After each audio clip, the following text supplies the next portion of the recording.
Hi everyone.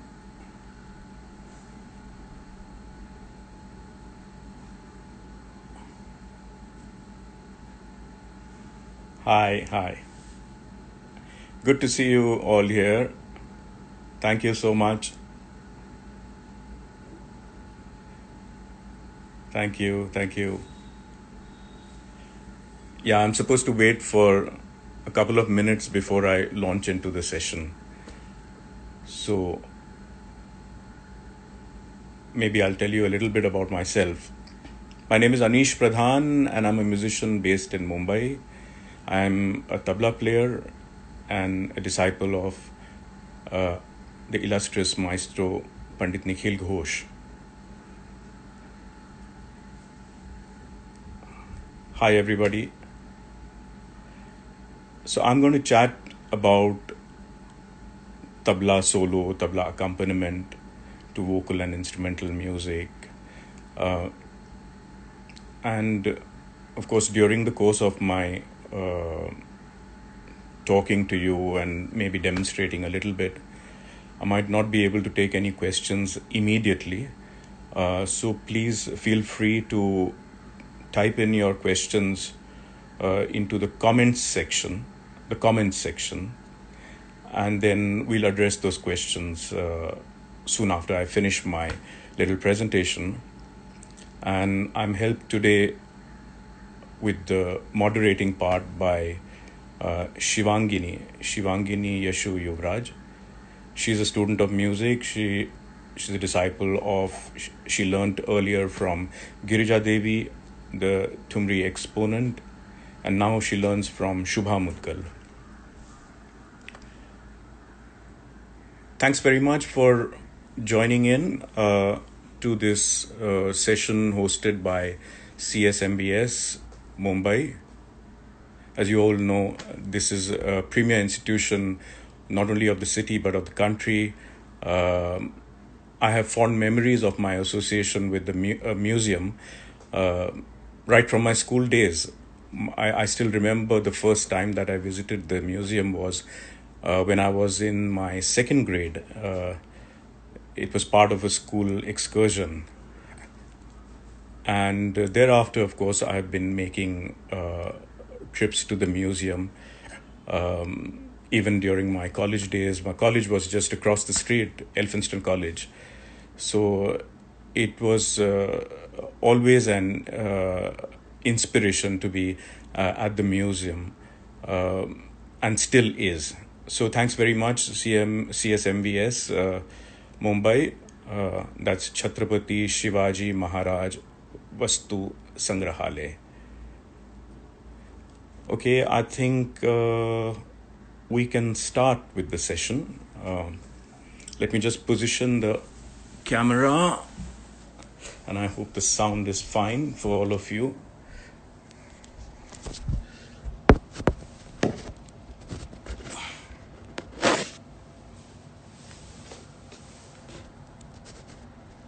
Is the frame fine?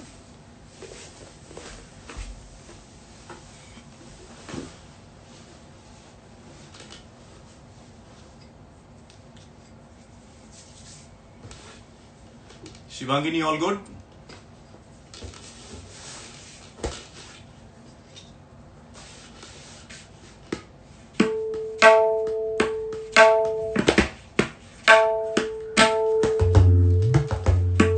And the sound is okay?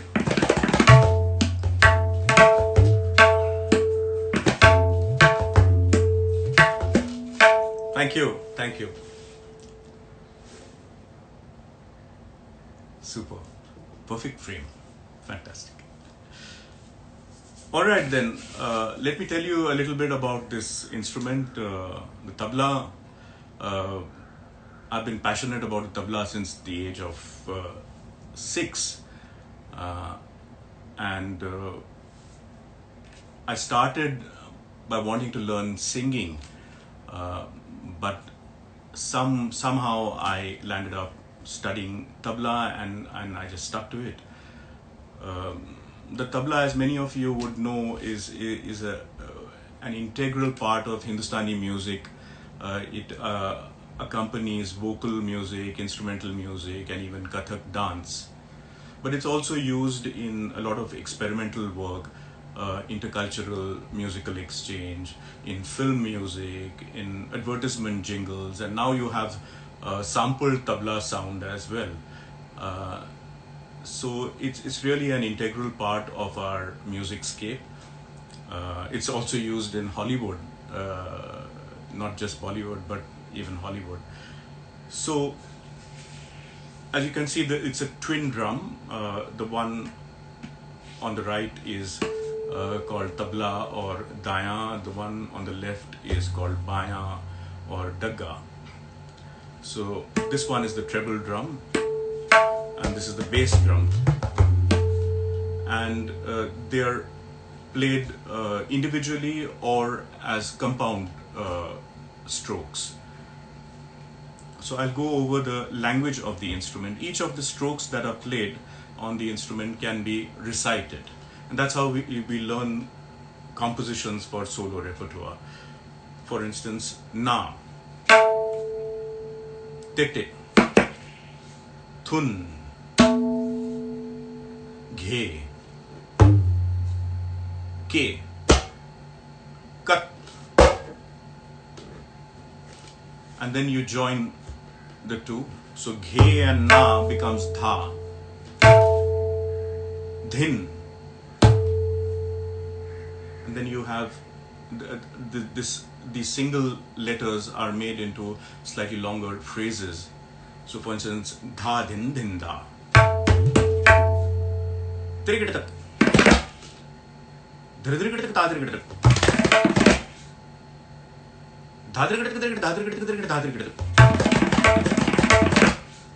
And so on and so forth. So about the two key roles that the tabla plays.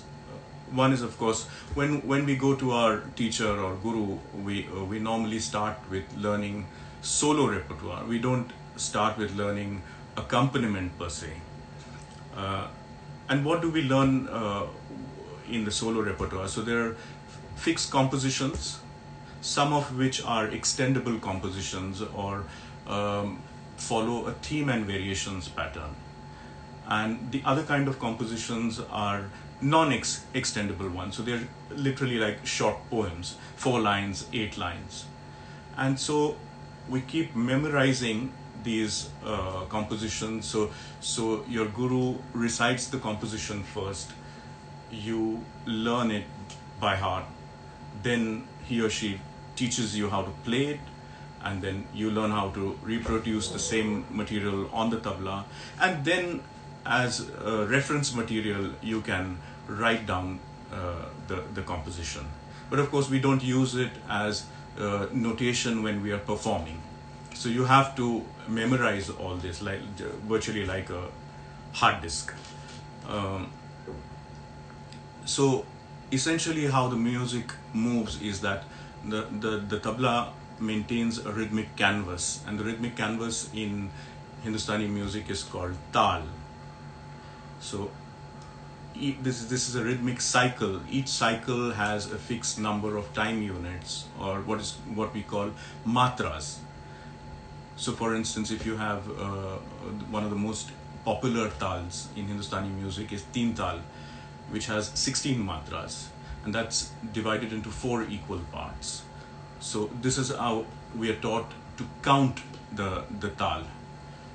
1, 2, 3, 4, 5, 6, 7, 8, 9, 10, 11, 12, 13, 14, 15, 16, 1.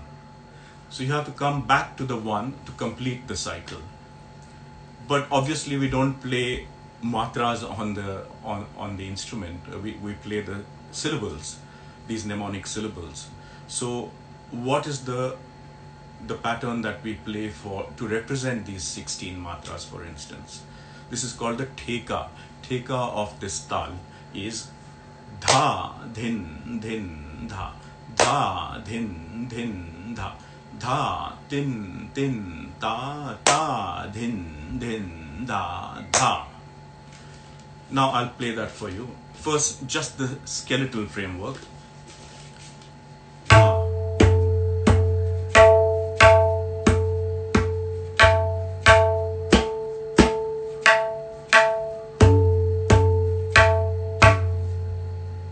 So that's 16 plus 1 of the next cycle. But this seems really sterile because I have not really colored this skeletal framework. So how does one color the framework? So for instance, this bass drum allows you to, if, with the pressure of your wrist on the skin, so you can bend the sound, and you can also reduce or increase the resonance of the right hand as well. So now I'll play the same 16 but with a bit of color. Da.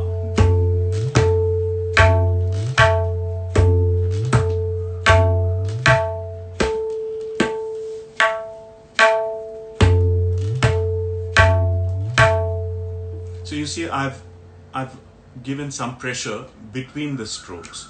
Now if I want to color it further, I will introduce a few strokes or embellishments to this framework. Da, din, din.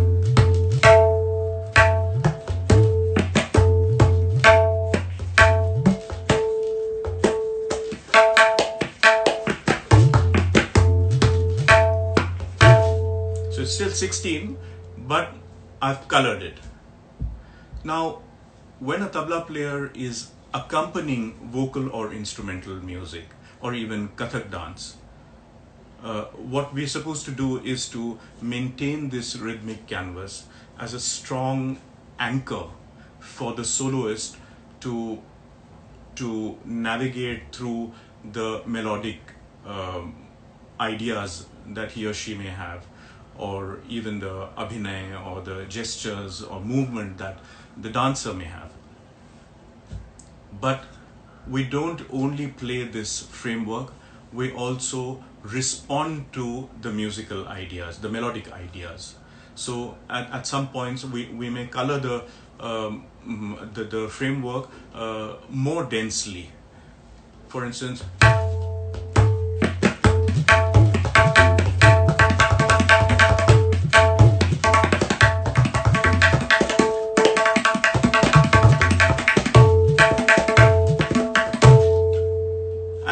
likewise, then we go on to playing longer sections depending on what the melodic idea requires as a response. And of course that determines the individuality of the tabla player. So some people may respond to the same melodic idea in more dense or cluttered manner, and some may make it very sparse.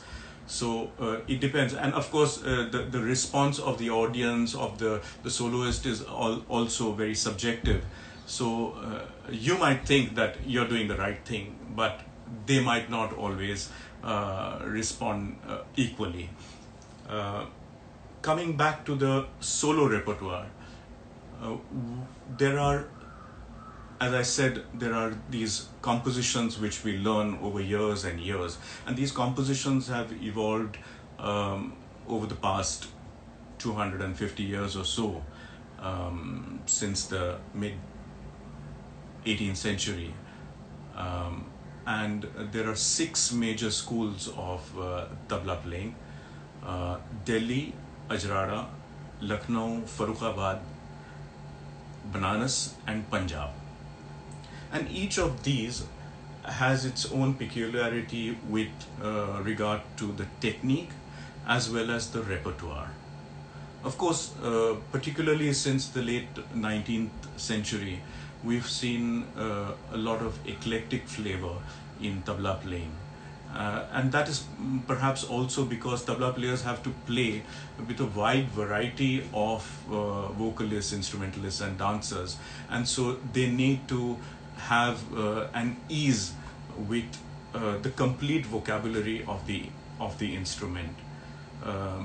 So it's necessary to expose yourself to this vocabulary plus the kind of repertoire that all this vocabulary brings together.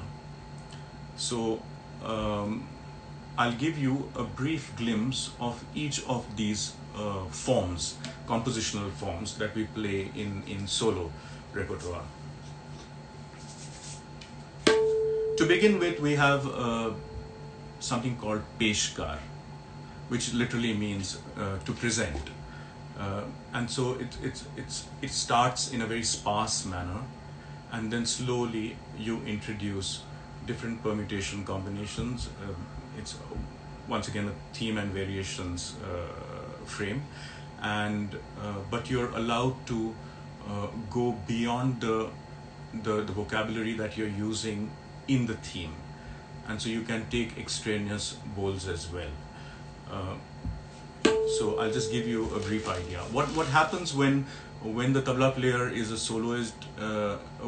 We are normally accompanied by a harmonium player or a sarangi player, or sometimes even both. And there is a single melodic line, normally based on a particular rag, which is played, and that represents the cycle that you choose to explore in your solo recital. So for instance, in Teen Tal, there will be a cycle of 16. Just as we maintain it for a vocalist or instrumentalist, the harmonium or the sarangi player will maintain it for the tabla player. So we don't necessarily have to count through the recital. The nagma or the lehra that is being played on those instruments represents that time. And also that nagma is not very staccato. So depending on who the performer is, he or she will color that as well, and that inspires the tabla player to go further with the recital. So nowadays, of course, you have apps for nagmas as well, and apps for tanpuras, but the moment you put on those apps, then the sound of the instrument gets a little muddled. So I thought I'll just give you a demonstration by humming the nagma a little bit.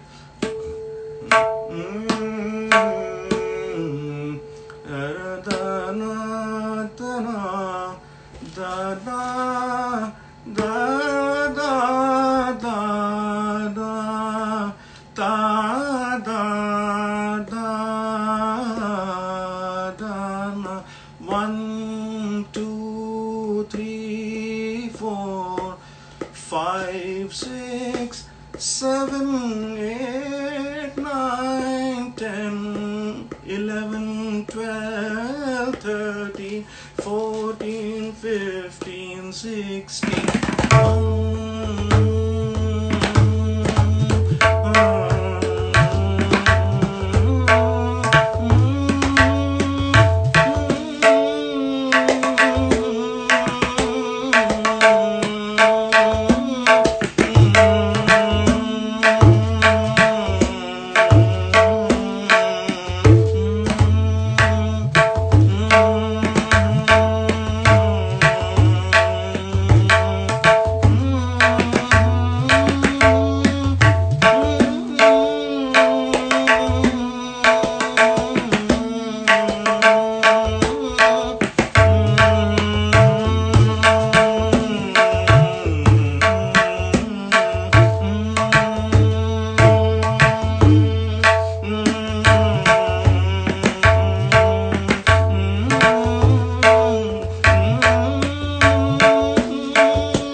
normally many of the compositions in tabla repertoire, or even when you're accompanying, they end with a cadential phrase which is played thrice, and it's mathematically composed in a manner that the last syllable of the third time that you play that same phrase, it lands exactly on the sum or the first matra of the forthcoming cycle.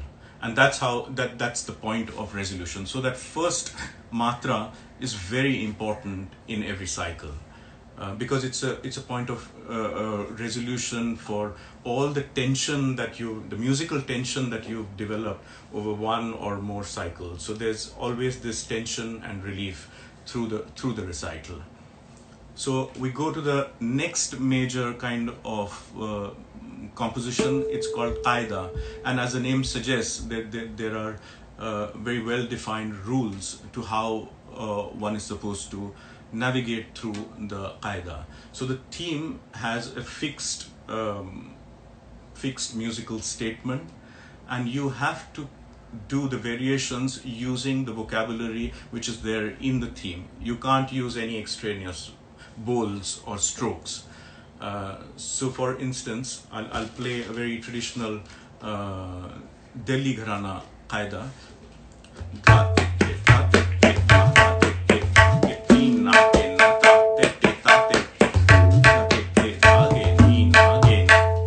Now if you notice, I have not played this stroke in this theme, so I can't use that stroke when I'm doing the variations. So it starts at a particular tempo, you go double that tempo, and then you do all the variations normally. This is the conventional way of playing a qaida, and then you end with that cadential phrase that I spoke about, and that's called a tihai.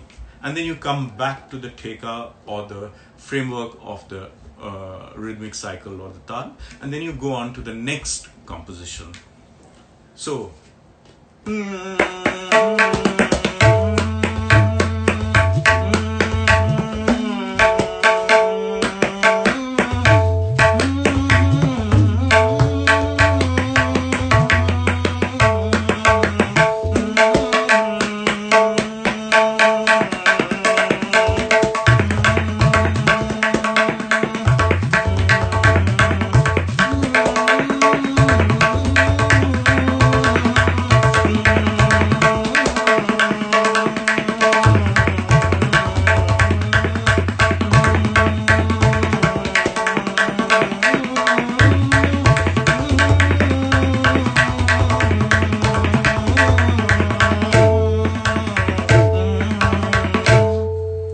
that was just a short exposition.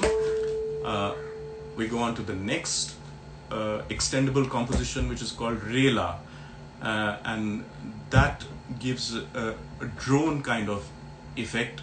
The sound is like a drone, and there's very intricate filigree work with the bowls of the tabla.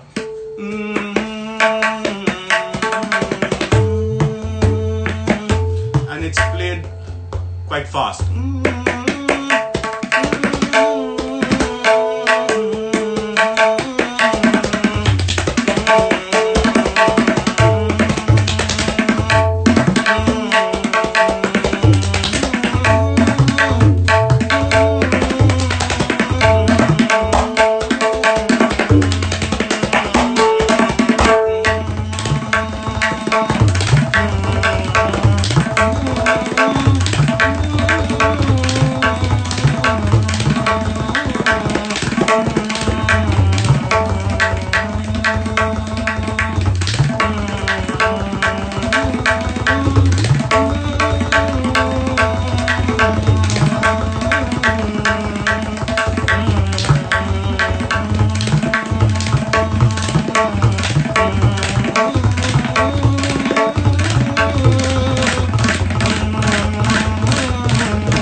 And then we go to the non-extendable section, which are those short compositions that I spoke about. I'll jump straight to the climactic part, which is played at a very fast tempo.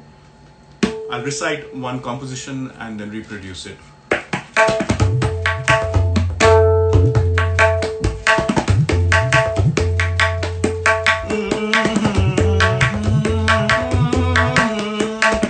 So the speed is 1, 2, 3, 4, 5, 6, 7, 8, 9, 10, 11, 12, 13, 14, 15, 1, 2, 3, 4.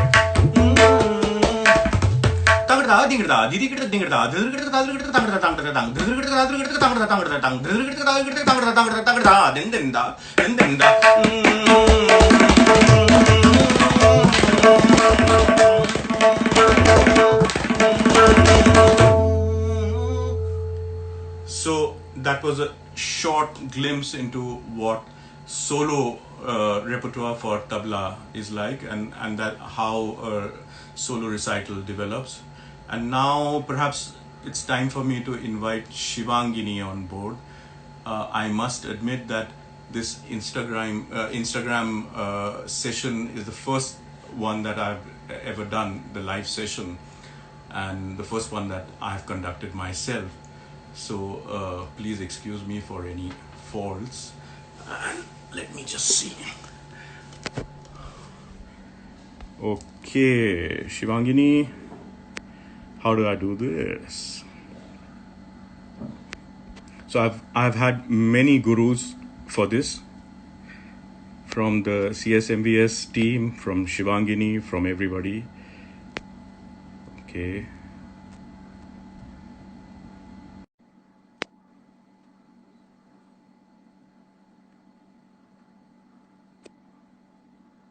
Yes. Yes. Oh, great. Shivangini. Namaste. Namaste. Thank you. So, Thank you. Was I okay? Did I manage it fine? All of us were having a great time. Okay, so should I move in front or what? The frame. Can you see the tabla? Or you don't We are need not. to? We So don't now see we're the not. tabla, but Okay, fine. All right. if possible, the phone could move a little further away. But this is also fine. We are able to see you, Okay. not the tabla. All right. Okay. Fine. Wow. Thank you once again for joining me in this session. And Thank so, you for considering me worthy of no, joining you. And thank you CSMVS, Chhatrapati Shivaji Maharaj Vastu Sangrahalaya, for absolutely. thinking of this. Yes, it's all of us were having a great time. Of course, you couldn't have seen all the comments and all the hearts, but I was, and everyone who was viewing was also able to see. I confess that my heart was throbbing because I was hoping that the session would go fine, and I don't make a mess of it. So. Just a second. No, we had a great time. In fact, again, you wouldn't know this. This is very interesting. When you started humming the Nagma, Yes. suddenly the activity level of the viewers went really high. If there were a graph, Instagram would have in their insights, it would peak there. Okay. Yes, and that was really nice. And in fact, I think at least I have seen something like this for the first time live, where you have, can you hear me? Right. Where you have explained the components of a solo tabla recital, and in a manner where, without knowing the vocabulary of tabla, so to say, I won't be able to transcribe it live while you play in my head. Yet, when you say that Rela is something, there was Rela, Yes. which sounds like a continuous drone, and Yes. then I could relate to it. So I'm sure a lot of us could, who don't know tabla in terms of vocabulary or as their principal instrument. So the next time we hear a tabla solo, or we know that a tabla solo is happening, I think we'll be a little more inclined to hear it and also be able to relate that, That would oh, be great. probably that's a Rela. Thank you, and I have to say that a lot of tabla players have been contributing to popularize this instrument and Yes. bring closer to listeners. As you rightly said, that not too many listeners know the nuances of solo repertoire. So tabla players do a lot of lecture demonstrations as and when they are invited to do that. And it's great as many as of them can happen. It's only going to help. It's not enough ever. Yes, absolutely. Thank you. Right, sir. So should I come Yes, to a few if you questions that sure, people have, and then you have some questions, and I don't know whether anybody else has asked any questions, and I believe we have to keep a watch on the watch. yes, we do. We have about 28 minutes, or let's Okay, say 27, and the last 1 minute to say bye. all right. Or and meanwhile, everyone, please, if you have more questions, please type them and send them from the comment section, the comment feature, not the question feature, because the questions feature only Anishji can see and he's far away from his phone. So But in the there's nothing. comments. Yeah, right now there's no notification of Ha! Right now question. we've had all the questions in the comment section only, so that's great. Wonderful, wonderful. Before we go ahead, I wanted to make a point here that for all those who have joined us on this session, if some of you have not visited CSMVS ever, please do make that visit. It's an absolutely amazing place, an absolutely amazing team there. So please do that, and they have a great collection of instruments, of ragmala paintings, of Oh, iconography that is related to music. So those are things that you could also see. I mean, of course, you can see much more than that. But if right. your interest is music specific, then that's where you should really go.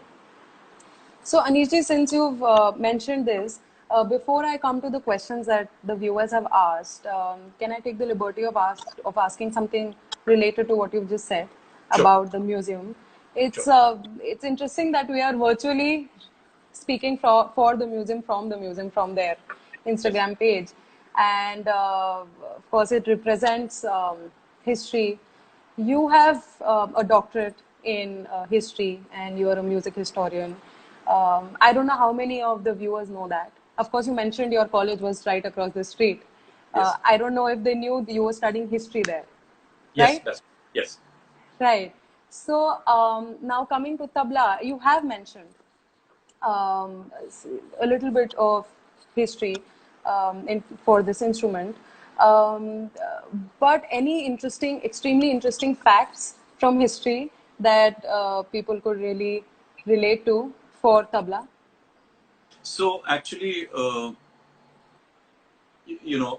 the history of this instrument, of course, the documented history dates back to, let's say, 18th century. But prior to that, I mean, there are many tabla players and some scholars who believe that, uh, you know, from whatever second century BC, you have instruments in sculptures which kind of uh, look like the tabla, upright, vertical percussive instruments. Okay. Uh, but but then what happened in the interim is the Hmm. question. Right. So it's whereas when you see pictorial representations, they come much later. So it's and so much of its history is also confused with myth, as is the case with a lot of our history. And so for instance, there is a myth that a very popular myth that Pakhavaj was its predecessor. Pakhavaj is Ah, a contour cylindrical drum, and it's beautiful, beautiful sound instrument. It's played solo as well as played with Drupad Damar right. or the Rudraveena. G. So, so that was the predecessor. It has a vocabulary very similar to tabla, uh, but they say that somebody broke that instrument and then it's still played. So tab bhi bola, and that's why this is Oh, called tabla. But this is I mean, there's no documentary evidence for that. And sure, the tabla, the evolution of tabla has been influenced by various instruments from here, as from India or the Indian subcontinent, as well as instruments from the Middle East. So it's very difficult to pinpoint what is the origin. Where did it all start? So yeah, but as I said, that we have evidence of these 6 major schools of gharanas of tabla playing existing, right. and we have through the oral tradition from Sina Basina Talim, from Guru to Shishya, we have learned this repertoire. So this repertoire still exists. Right. In fact, we have a question related to the gharanas. Yes. Ragini Pastrita asks, is any of this example one of the composition forms that you demonstrated? For example, Rela, more associated with a particular gharana? Is any of these forms more associated with a particular gharana? Yes, particularly the non-extendable ones that I spoke of, which I think towards the end, they primarily are from the Purab style, or Lucknow, Farrukhabad, Banaras, or even Punjab. Whereas the Delhi Ajrada style concentrated more on Peshwa, Qaida, Rela. But again, with everything that you say about Indian tradition, there are always exceptions to the rule. And like I said, that from the 19th century, we've had an eclectic flavor. So you do have exponents of Delhi Gharana also composing those non-extendable compositions like Tukras, Chakradars, and vice versa. So the Purab maestros have composed Qaida, Rela, even Peshwa. Right, right. Yes. So probably this would be a good point to take one of the requests. Yes. We have a request saying, would be great to hear a few more compositions. Would you like to Sure. play a non-extendable, or your wish? Okay. I'll What would play you the like to? short compositions. Okay. So, yeah.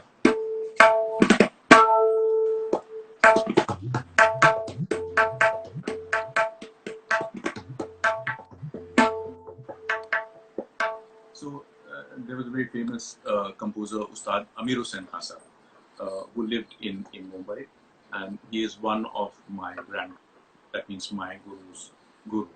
So I'll play a couple of his compositions.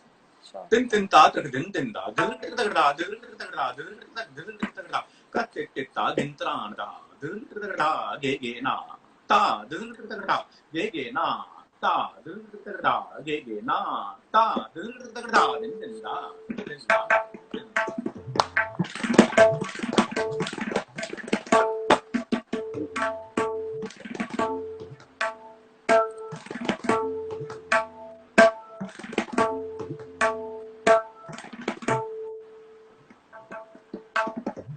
And I'll just share an interesting piece of information that we have. This happens in vocal music also. We have something called joda. So it's like a composition that is inspired by another one, or kind of mirrors that one. And so another composition similar to this, a joda of this, again composed by Ustad Amir Hussain Khasa.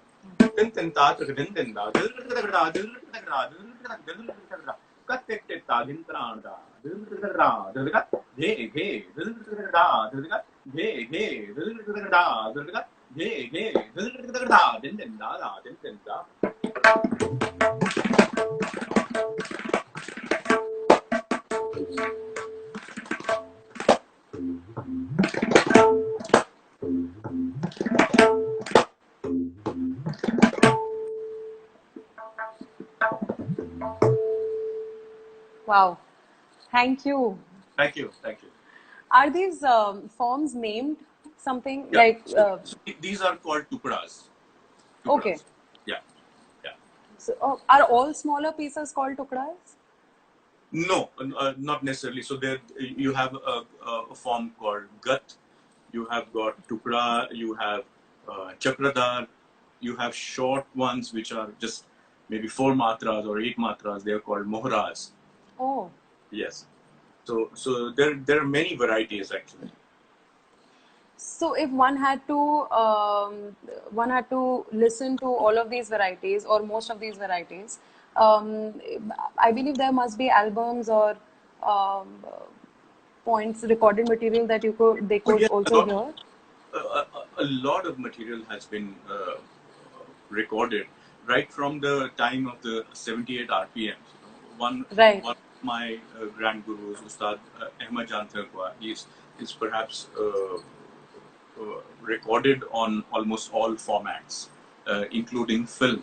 So if you visit YouTube, you'll find his film recordings. Film, as in there are documentaries on him, or solo recitals have been captured on film as well. Oh, Ustad Ahmad Jan Tharkwa ji, of Yes, course. from the 1930s. Wow. Yes. Okay. You also have albums, Anishi, where you've played, let's say, a Peshkar and then a Yes. Qaida and a Rela. Yes. And Yes. would Yes. would you like to share by what name or is if you remember, So one viewers? is called tabla, a solo tradition, and the next one Okay. was tabla, continuing tabla solo, a continuing tradition. Okay. Okay. And yeah, and it's available on underscore records. So Okay. and there are fairly extensive album notes, so which explain these terms. Right. Why I'm asking at this point is because you've just explained a few features, and of course, time is a concern, the limit we have. Yes, yes, So after this, if one wants to get more informed, sure. of course, they can listen to a few of these albums and relate to what you explained. Sure, and if you can also listen to tabla players who belong to different gharanas, so you will Right. get an idea of what those gharanas represent. Ah. And okay, sure. I'll also make that point for myself. Yes, yes, There is another question. While you were humming the Nagma and also playing all these beautiful compositions, are Peshkar and Qaida terminology from Mughal times? Their nomenclature. yes, yes. Okay. Short So, and sweet. what? Short and sweet. Were they called something else, or this form only came to exist during the Mughal I, times? I, Were they I called? think I think it must have evolved. It must have originated around that time. I don't know the exact date, but the you have words like this in Persian, so so or in Urdu, so you realize that the connection is definitely there. Right, right, right. And of course, there are many compliments that people have paid you. One of them is, I do believe this is the first time I have heard of a theka being colored. So there's a painter in you. Thank you. But everybody, all tabla players color the theka. Nobody plays a straight theka. The one that you get in the app. Right. So, talking about colors, even in vocal music or instrumental music, melodic instruments, color and of course, rag also is the Yes. meaning of rag is supposed to be color, Yes. right? So, there's a lot of um, parallels drawn to visual arts Yes. when we listen to or learn learn to appreciate music. When it comes to solo tabla playing or even accompanying it as an accompanying instrument, um, what about emotions and colors? Does it have a relationship to the kind of emotional expressions or the palette, the range of emotions that tabla can express, is capable of expressing? I'm Yes. could I? I understand what you're saying. It would be difficult to make a one-to-one correspondence, first of all. That, okay, sad, so this means this is sad, or happy, no, it's Right. not like that. Yeah. So it's more nuanced, it's more layered, and uh, it's the effect that you create when you're playing and responding to, let's say, the melodic idea. Uh, and also you can't look at the tabla and the solo instrument separately. They don't exist in a vacuum. It's a total sound picture. So, and that's why the team effort is so important in the ensemble. Even when the tabla player is a soloist, the team effort between the nagma player and the tabla player is so important. If it's just imagine if I was singing that, humming that nagma, da, da, da, da, da, da, So, da, da, da, da, da, da, automatically I feel like playing like that, like a right, machine. right. But if you do da, na,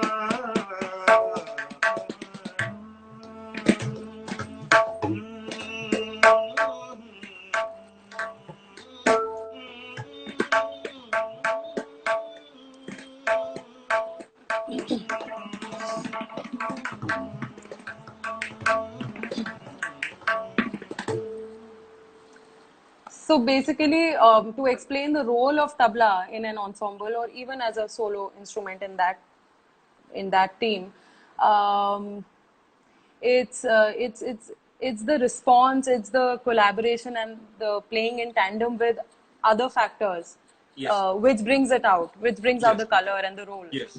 It's a conversation. It's a communication between all the performers. And so this should further help us appreciate the role of tabla even more when we hear it again, live or recorded next. Well, I certainly hope so. No, so we have a few more questions, sir. Yes, sure. Nilay asks, can you also please expound upon your Riyaz schedules in your earlier days and how younger generations like us can take inspiration? But before that, can I come to another question? Yes. Probably is more related to what we were discussing. How the solo tabla differs from one when you're accompanying someone. Do you think the tone of tabla differs when you accompany different instruments? Does the tone differ when you Yeah. accompany different? Okay. So the tone differs also. I mean, not the basic tone, because each person, depending on the kind of hands you have, literally the physical, if you have a very bony structure, then it's Oh, going to be different. If you have a little padded kind of thing, then the sound is a little different, and that's something that you're born with, and then you grow up like that. But of course, there is something that you also cultivate, the tonal quality, and depending on what your teacher has taught you and the sanskars that you have, that you imbibe, both not only of tabla but of melody, of dance, of everything, and not just of Hindustani music, all kinds of music perhaps. What sanskars you imbibe even from painting or poetry or anything, any creative uh, pursuit, any creative area, if it inspires you in a particular way, your tone, because the tone is actually a representation, I feel, of your personality. So yes. yeah, so So if how you're beautifully said. so if some people have a very aggressive tone, and perhaps their personality is like that, even in terms of not only tone, the way you your stage presence, the way you present the music also. Some are very flamboyant, some are more understated. So it actually depends on what your personality is like. So the basic tone doesn't change, but through a single recital also, you might change the tone, the tonal color, depending on what you want to say, what you want to communicate through a particular composition, or the manner you are the exposition of that composition. You might want to change the color a little bit. So for instance, this na stroke, you might want to have it a little sharper. I don't know whether it's easily Actually, with earphones on, it's pretty good. I can hear Okay. the extended resonance and even the sharpness and Okay. everything. I hope a lot of people have their earphones on. And so similarly, this stroke, this ta stroke, so there's a resonance to it, but you might not want too much of a resonance. So you might move closer to the outer rim. So it depends. Okay. So the tone changes depending on where you're striking on the surface and what part of your fingers are touching the skin. And Okay, yeah, and that's I think that when you're accompanying vocal or instrumental music, depending on the kind of sensitivity you bring to the performance, you will change the tone. If you're accompanying a santoor, the tonal color will not be the same, perhaps, as you would accompany a sarod, because the sarod is a stronger instrument, and compared to the santoor. So the not only will the volume change, but the tonal quality will also change. and such decisions you take while on stage, Yes, while you're yes, playing. yes, yes, yes. And also, see, it depends also who the performer is. So maybe it's a sarod player, but I was about to ask that. his or her performance may not be of that kind where you need a different tone, so then you change that right there. Right, right. Interesting. So that was Fankar Mankame's question. I hope he feels it's answered.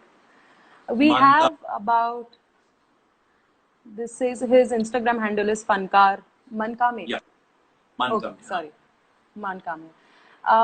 This is, we have about 6 minutes or less. So Yes. there are a few more questions. Sure. Would you like to initiate another live session, because we have, Instagram has a limit of 1 hour. So we can go on for about 2-3 more minutes, and then if you would like to have another round, Sure. You we can take end this live. And yes, but they might just leave us. sorry. I said they might just leave us after this session. So I don't know whether the session. Let's take a couple more and then Yes, we'll. absolutely. Yeah. Okay.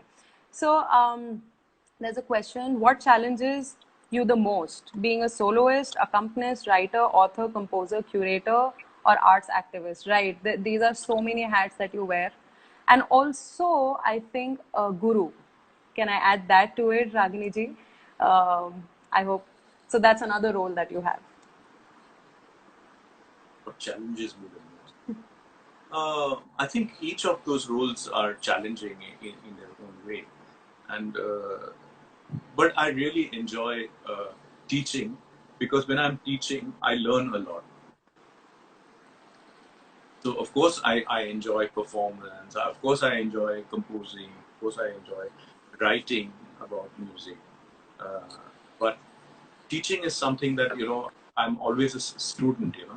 So I think that is something that I cherish the most. That being a student through your life is something that is most important, I think. Is it also the most challenging? Being a student. Yeah. Yes, because you have to be humble. you have to keep your ego in check and know that there's a lot there out there in the world that you need to learn from, and you don't know everything. In fact, you know very little of that universe. How true. Yet, I think you give goals to so many of us, aspiring, all of these aspiring soloists, authors, researchers, uh, composers, accompanists. So maybe this is a good time to come to that question, There's a which good I had read there's a out. good proverb for that, no? Jack of all trades. Here comes your one-liner. How could we do without that? Tell me. Right. Nilay asks, can you also please expound upon your Riyaz schedule in your earlier days and how younger generations like us can take inspiration? Can we, is it possible to answer this really briefly? Yes, you just do this and I'll stop. Okay. So in the Okay. beginning, of course, the regimen was very strict, and you primarily focused on getting the technique right, and getting the technique right so that you play those compositions properly. Over the years, this has changed. Riaz also has developed more shades. So there's a lot of introspection that happens. You don't do Riaz always with the instrument, but you continue to think about music. That is not to say that you shouldn't be in touch with the instrument. So part of your day is always with the instrument, because that association, that tie is, that relation is very important. And it's very organic. So that of course is important. But apart from that, there is a lot of silent work that happens, even at the subconscious level. Things are happening. You're composing. You're recapitulating old compositions. You're drawing inspiration from other sources. So all of these, you're listening to a lot of music. Listening is very integral to Riyaz. Reading Wow. about music is also Riyaz. So you've done all of this in your younger days also when you were training. 2 minutes remaining. Right. Yeah. So, in fact, there are 3, 4 more very interesting questions, and I also had a few. If you're inclined, we could actually restart this. What does CSMVS think? If Urvashi or Vedehi are here with us, please signal. Let us know what you think. Should we go ahead?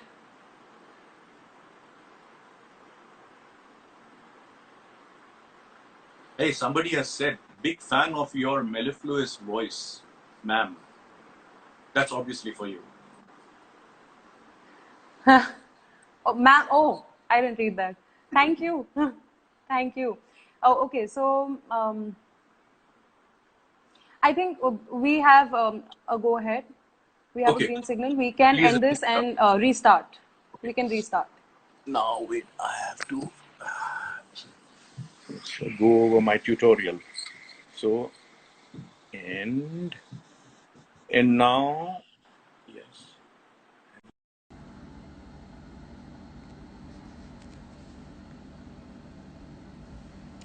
Hello, hello, hello, hello.